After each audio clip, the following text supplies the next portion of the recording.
You have likely heard the term walled garden by now, but what exactly are walled gardens? I'm going to walk you through who are considered the walled gardens in the digital ecosystem today, why do we consider them walled, and how much of the industry do they actually control.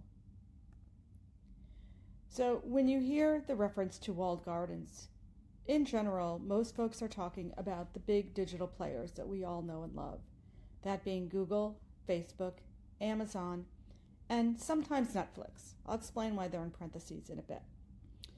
So taking Google, and I have the YouTube logo underneath there as well to remind you that Google owns YouTube. Google also controls Gmail, Google Calendar, Google Maps, Google Chrome, and all sorts of other types of digital information that we access on a daily basis. Every time you have an interaction with Google on any of their products, they are gaining a little bit more information about you and what you are interested in. Facebook, who also owns Instagram, as well as WhatsApp, is another walled garden that we talk frequently about. Again, within Facebook, you willingly provide the company with information about who you are, where you are, who you're with, what you like, and what you don't like.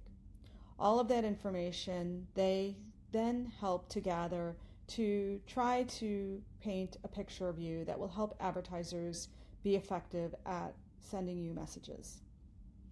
The new kid on the block, if you will, is Amazon. Amazon for years has been our one-stop shop for many products. A few years ago, Amazon actually surpassed Google in search as it relates to searching for products. We now start most product searches within Amazon rather than with Google. So again, Amazon has a treasure trove of information about what we buy, how we buy, and what is coming in and out of our homes in terms of Amazon Prime Video, Amazon Music, and if you happen to own an Amazon Fire Stick, what you're watching even on more traditional television stations. These three companies use all of this information to help serve you relevant ads from relevant advertisers. Now, Netflix has just as much information on all of us. They're generally left to the side because they do not accept traditional advertising dollars, nor do they release the viewership numbers for any of their shows. However, do be mindful of the fact that Netflix does enter into many product placement deals with a variety of different advertisers, and that is not done altruistically. They sell that opportunity to put ego into Stranger Things, for example. So why are we calling them walled? The technical definition of a walled garden is a closed ecosystem in which all the operations are controlled by the ecosystem operator. What that means for us as advertisers is that, yes, these companies possess all of this data about us, and hypothetically they do sell that information to advertisers, but the advertiser isn't actually getting any of the information per se. All the advertiser earns is access to their ability to find specific audiences that we're looking for. So in essence, within a walled garden, it's like Vegas. What happens in Vegas stays in Vegas. Whatever Facebook knows about you, only Facebook knows about you. Let's take an example at what fielding a campaign on Facebook might look like. So here's a screenshot of an audience page from Facebook's Ads Manager. When I begin to create a campaign on Facebook, I come to the screen that's asking me who it is I'd like to target. We have the more traditional demographic targeting capabilities, as you can see at the top. I can target women, I can select their age between 18 to 49.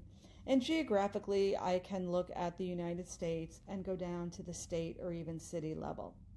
Can even go smaller than that. But where Facebook really gets interesting is I can tell Facebook that, let's for example say I want to create a meditation app. So I want to reach people who have indicated that they're interested in meditation and own an iPhone. And according to Facebook, there's approximately 35 million people in the United States that fit this definition.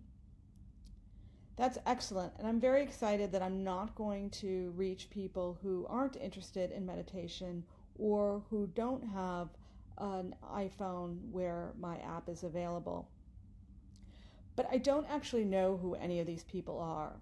Once I set this campaign, give Facebook my budget, and let it go, I'm really at the mercy of Facebook to trust that they are finding the right people. And we also don't exactly know how they are identifying an interest in meditation.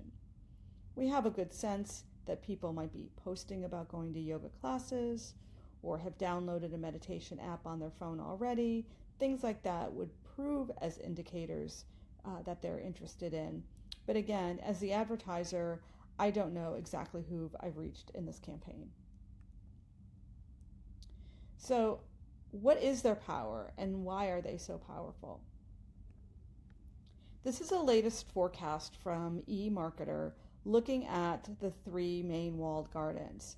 And this is a glance at where we feel moving through the year 2020, the various walled gardens have opportunity within the digital ad spending in the United States. If you look at the latest October 2020 forecast, you'll see that Google, Facebook, and Amazon will sell almost 2/3 of every ad dollar that is put into the digital marketplace. Because of all of the information and the information at scale that these 3 players have, it is a tremendously effective way for advertisers to reach their audiences. As we've talked about before, however, there are privacy concerns about what all of this information that they're collecting and how they're utilizing it. Again, looking forward, you can just imagine that number for Amazon to increase considerably. You'll see how the forecast has increased just over the last 6 months. That number will continue to go up, and assuming that Google and Facebook at the very least maintain their share, these 3 players will become even more dominant. So in review, a walled garden is simply a closed system in which everything is controlled by the system operator. For advertising, that equates to control over the data gathered and the delivery of an ad to the right person. When referring to walled gardens, in general, we're talking about the big 3, Google, Facebook, and Amazon. Sometimes there'll be some exceptions. And these 3 players account for almost 2/3 of every dollar spent in digital advertising. So you definitely want to make sure that you acquaint yourself with these 3 players and how you can leverage your advertising opportunity on their walled gardens.